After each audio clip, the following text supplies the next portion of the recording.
હવે ભાઈ તું આજ પછી મને કોઈ દી પૈસા બાબતના ફોન કરતો નો. આપણે ઓલી દિવાળીએ બધો હિસાબ ચોખ્ખો જ કરી નાખ્યો હતો. તમે આખા વરંગ જે ટ્રેક્ટર આપ્યું હતું ઓલી દિવાળી આપણે ચોખ્ખો જ કરી નાખ્યો હતો.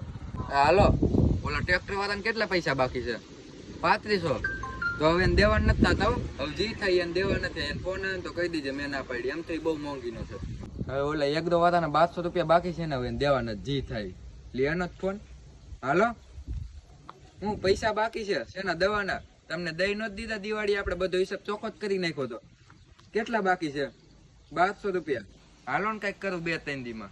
તમારા પૈસા કઈ બાકી નતો. તમે એવું મારી અણી કાઢુમાં તમે આપણે બધું ચોખ્ખું જ કરી નાખ્યું હતું. તમે 2 વીઘામાં રોટાવેટરમાં આવ્યું હતું અને આપણે 10 વીઘાના ધાણા કાઢ્યા હતા. એ બધું મેં તમને ઉનાળે જ દઈ દીધું હતું. અટાણે ચોમાસું આવ્યું. એ તો જો આ માણસોને પૈસા આપ્યા કરી મજા આવે. કેમ મારે પૈસા જાળવા ઉગતા હોય?